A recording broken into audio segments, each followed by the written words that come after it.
Mucho se habla hoy, desde hace tiempo también, en lo que son municipios oficialistas y municipios opositores. Y lógicamente que a la vez de saberlo, en la práctica son muchas las diferencias y bastante profundas. Lógicamente que el que está cercano al gobierno siempre se dice que otorga o obtiene bastantes beneficios y no pasa con aquellos municipios opositores. Jorge Álvarez, gracias por haber venido. Gracias, Jorge. Buenas noches. ¿Cómo estás? Bien, todo bien. Bueno, San Isidro, ¿cómo está, Jorge? Bueno, En esta realidad que se está marcando desde hace tiempo. en primer lugar, San Isidro no es una isla, es una ciudad, es un territorio que está en uno de los, si se quiere, los enclaves más complejos de nuestro país, que es el Gran Buenos Aires.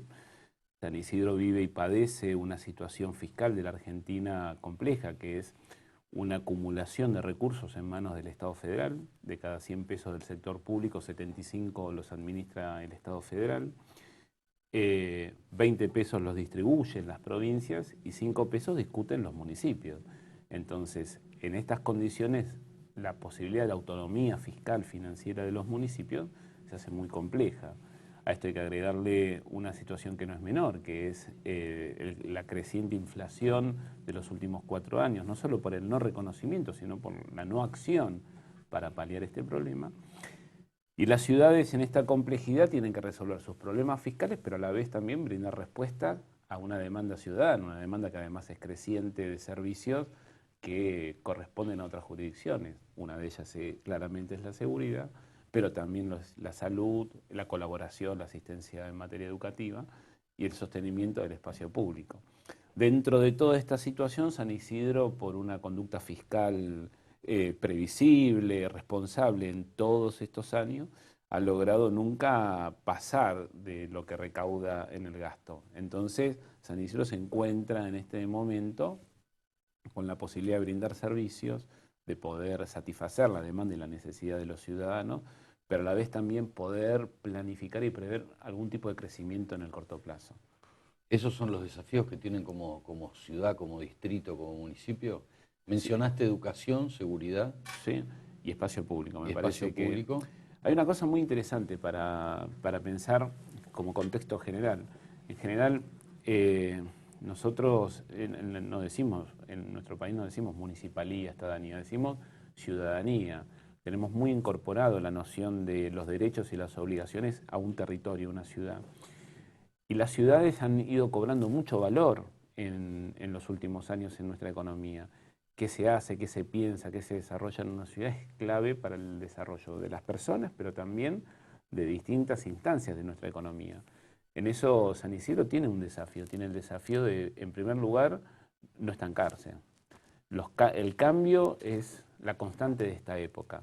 Frente a eso, San Isidro tiene como una obligación estar atento a estar receptivo sobre todo al emprendedor innovador, a las nuevas tendencias que hay sobre una economía sin chimeneas, ¿no? Que San Isidro puede ser un gran generador de oportunidades en ese sentido, pero también en la prestación de calidad de vida. San Isidro ha venido en los últimos 2 años haciendo una fuerte inversión en 3 pilares elementales. Uno es la utilización y recuperación del espacio público, no solo la recuperación de las plazas, sino ganar la calle para las bicicletas en el verano, que fue una experiencia que seguramente ahora se va a ir ampliando durante el transcurso del año. La utilización del espacio público para la recreación familiar, la utilización del espacio público para la oferta cultural, espectáculos de cine, festivales de jazz, la posibilidad de vivir la ciudad. Y particularmente también lo que refiere a la primera infancia. San Isidro ha iniciado un camino a partir del 2011 con la creación de una secretaría en la cual se viene trabajando algo puntual, elemental y que va a ser determinante en la vida de un niño, que es la estimulación inicial. Con un centro de desarrollo para los niños que tienen problemas de retraso o problemas de desarrollo y el lanzamiento en breve de una campaña de estimulación y de formación de la estimulación temprana para padres. De alguna manera, estos son desafíos que tiene una ciudad, que es brindar condiciones de certeza, de seguridad para sus ciudadanos. ¿Se articula bien entre el Ejecutivo y el deliberante? Bueno, en general nosotros tenemos una cultura en nuestro país, ¿no? Donde hay una idea de que esto de la separación de los poderes implica que no haya diálogos, ¿no? Y parece como que los consejos deliberantes, en este caso en las ciudades, o bien tienen que estar para acompañar lo que dice el que tiene a cargo el departamento ejecutivo en forma transitoria, o oponerse, ¿no? Es como que las dos cosas, y eso es de suma cero. En este caso yo creo que hay un montón de posibilidades que brinda el diálogo, hay muchas iniciativas que está llevando a cabo el departamento ejecutivo que han surgido de la bancada oficialista, pero también de otras fuerzas de la oposición. De hecho, en la última sesión aprobamos una serie de iniciativas tendientes a incentivar el consumo racional o saludable de alimentos con una campaña que se va a llevar a cabo ahora el 16 de octubre con el Día Internacional de la Alimentación, que va a incentivar el consumo de frutas y verduras, transformar hábitos alimentarios y también romper con cierto sedentarismo. Y estas iniciativas son proyectos que han surgido de otras fuerzas y que plasmadas en un proyecto común se ejecutan con el departamento ejecutivo. Yo creo que no es imposible dialogar y poder construir acuerdos. Nos hemos mal acostumbrado en el último tiempo en nuestro país, pero no es tan difícil lograrlo. Hablaste de lo que es el equilibrio fiscal, ¿no? En un municipio, bueno, justamente como tantos otros, ¿no? Por no mencionar Malvinas Argentinas, Surlingan, bueno, y tantos municipios que están en la situación, que ustedes, ¿cuánto influye el equilibrio fiscal, ¿no? Para hacer frente a las obligaciones? Es así, porque cuando nosotros vemos qué ha pasado en nuestro país post-devaluación, a partir del año 2002, empezamos a ver cómo se empieza a consolidar un Estado federal rico y provincias y municipios pobres. Durante toda la etapa del primer gobierno de Néstor Kirchner, la mayoría de las provincias y los municipios no actualizaron sus ingresos. Por el contrario, el Estado central, tanto por las retenciones como por la devaluación y por la capacidad de desarrollar una economía con superávit gemelo, empezamos a tener un Estado central con muchos recursos y que empezó a manejar discrecionalmente esos recursos frente a otras administraciones, las provinciales y las municipales, que no fueron actualizándose como correspondía pasar de $1 un dólar a $3 un dólar, que fue la primera etapa, digamos. Y después estos últimos años de un problema, si se quiere, de equilibrio entre lo que es el valor real del dólar y lo que termina siendo lo que se paga en mercado, que eso influye en los costos de un municipio, en la utilización de combustibles, etcétera, etcétera. Y los gobiernos locales quedaron prisioneros. Entonces, en esta coyuntura política donde se premia o se castiga de acuerdo a cómo es la relación con el gobierno central, municipios como los que vos mencionás, que además participan en una relación política, en una propuesta electoral, con uno de sus intendentes a la cabeza, y tienen que tener autonomía financiera porque si no, no podrían prestar servicios elementales. Sí, sí, sí, lo básico. Lo básico. Sí, por supuesto. Y este es un problema de deterioro de racionalidad que estamos viviendo los argentinos, que me da la impresión que no sé si el mañana será mejor, yo siempre creo que será mejor, pero que por lo menos este ciclo huele a agotamiento y esperamos que termine su etapa en diciembre del año 2015, pero que por lo menos en este periodo volvamos a la normalidad en el sentido de que a cada uno le den lo que le corresponde. Jorge, la pregunta que se hacen todos, no nos hacemos todos, de cada uno de nuestro lugar, es que ¿qué pasará, de acuerdo al resultado eleccionario, después del 27? O sea, ¿qué va a pasar el 28? Y ustedes están ahí con unas charlas, unas charlas debate. Bueno, la última fue ciclo de debates. ¿Qué pasará después del 27? Justamente diálogo de una Argentina en vilo. Bueno, ¿esto los preocupa y están proyectando para después del 27? Y sí, acá nosotros lo que visualizamos son distintos escenarios. Hay un escenario donde el gobierno nacional, después de sufrir una fuerte derrota electoral en agosto, encaminado a una fuerte derrota electoral en octubre, tome nota, registro de que la sociedad ha pasado de un 54% de adhesión a la figura de la presidenta a un 28% en el orden nacional, y que ese cambio electoral tiene que ver con enojo y, entre otras cosas, con lo que se está haciendo en materia económica. Yo creo que la principal sanción al gobierno nacional es toda la política de no reconocimiento de la inflación, del retraso cambiario, de cada una de las estupideces que se fueron haciendo para esconder esto, tanto con el denominado cepo cambiario, el cierre de importaciones, las restricciones en las importaciones y la arbitrariedad de decir quién pasa y quién no pasa y el olor a corrupción que eso trae aparejado.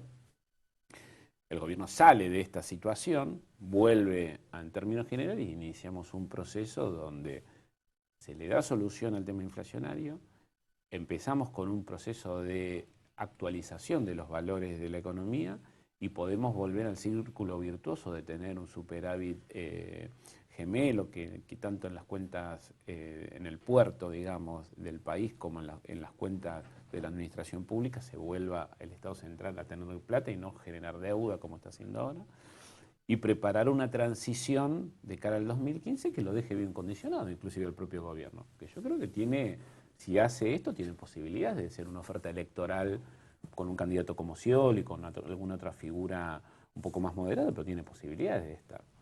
Eso es un escenario posible. Otro escenario posible es que esto se recrudezca, digamos, que la estupidez no conozca límite y que continúen las ideas como el funcionario Kicillof, que fue esta semana a la legislatura nacional a decir que había sido un éxito la política cambiaria que habían llevado adelante.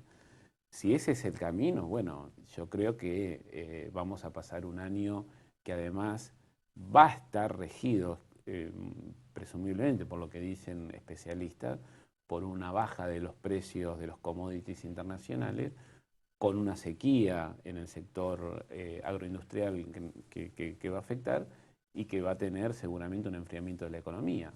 Todo esto en el marco de una sucesión política, de un partido político que no tiene una historia muy definida sobre las sucesiones.